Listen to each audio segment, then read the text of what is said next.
Hi, Jeffrey. Morning, Squirrel. Good morning. So we were just talking about some genuine questions topics, and I thought that would be a good chance to pick up on where we were last time. We were making a genuine questions cheat sheet, and we were going to think about fundamental versus instrumental approaches to questions. That sound all right? Yep, that sounds good. Excellent. So the example we were talking through was the Ted and Paula case study, which both of us often use when we're teaching people about action science. And in that case study, we've got two people who are working on a project together, Ted and Paula. Ted has given a presentation to some senior leadership, and Paula has got some feedback that that presentation didn't go very well. In fact, she thought it was abysmal. And she had some feedback from others that it wasn't as good as she'd like. So she approaches that by coming up to Ted and saying, "How do you think the presentation to the senior management team went yesterday?" And what we were thinking was that given her left-hand column, her thoughts and feelings that she didn't say, that was a particularly instrumental approach, and we thought that a fundamental approach might be more successful. Did you want to explain what we were thinking about what those two words meant? I think the fundamental and instrumental are just concepts that we're bringing up to try to explain the difference. Because very often when we do this in our training, and we'll ask people to identify the genuine questions that Paula asks, many people feel that her initial question is genuine because she's actually seeking information. And that I think that means that she's really curious, and that therefore it's a genuine question.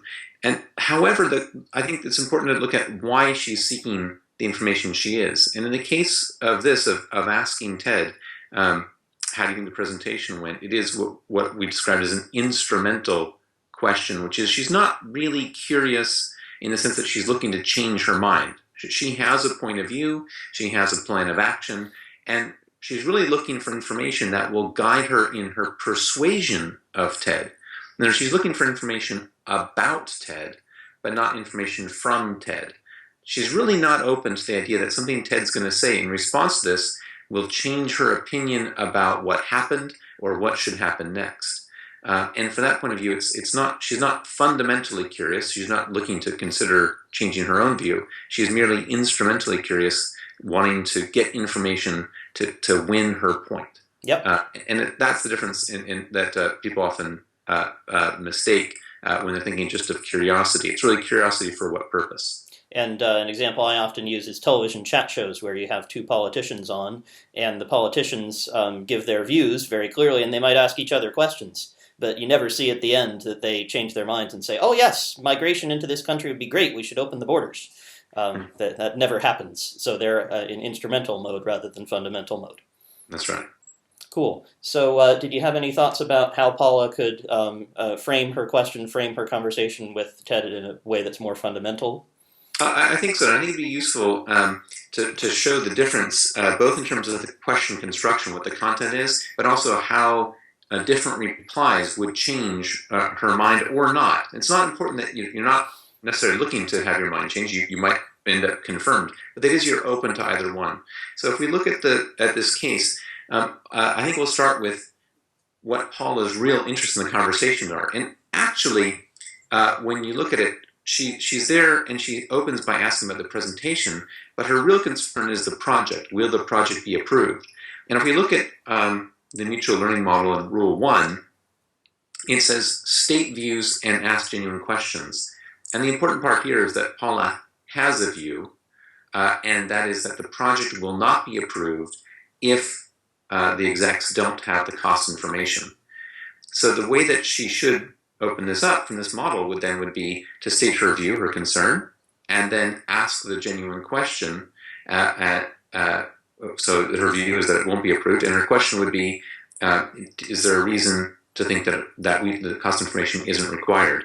So we'll try this now. I'll be Paula. Excellent. I'll be Ted.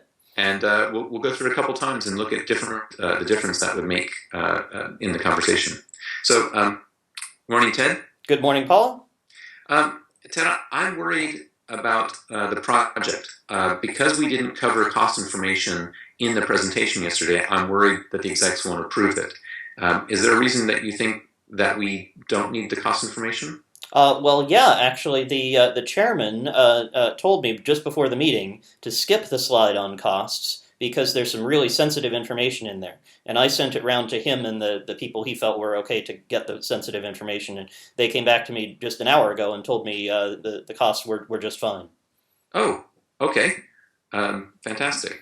So if we stop there, we'll see that now, for me as Paula, my initial concerns that the concentration had to be shared and wasn't, in fact, has been addressed by my question. But it came up because I asked about specifically the interest and that I shared my view in a way that Ted could respond. Now, perhaps though I'm not wrong. So let's try another scenario.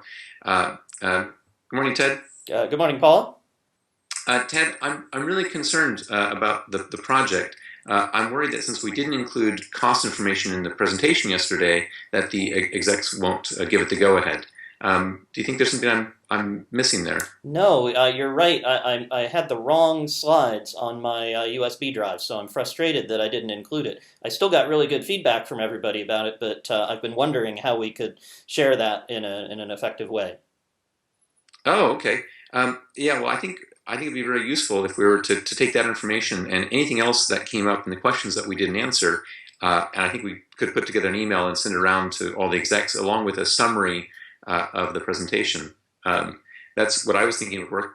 What do you think? How does that sound? That was actually I've been working on that, so I'm ready. If you can put the summary on, we could send it now. Okay, let's go work on that. Great. So we'll see here that this idea that I'm actually going to ask the question where the reply matters to what I think should happen is really the key to a genuine question. And if we contrast this with Paula's initial one when she asks Ted, how do you think the presentation went? It really doesn't matter what he says, whether he thinks it went great or he thinks it went terrible. Whatever his response is in that range, Paul is going to say, well, I think we need to send some more information because that's really her view. And by changing it to a question attached directly to her interest, where different responses would lead her to believe different things, to potentially change her mind, we really see now that she's this idea of being fundamentally curious, curiosity to change my own position versus merely instrumentally curious, which is to learn information about you for the purposes of persuading you. Yep. Okay.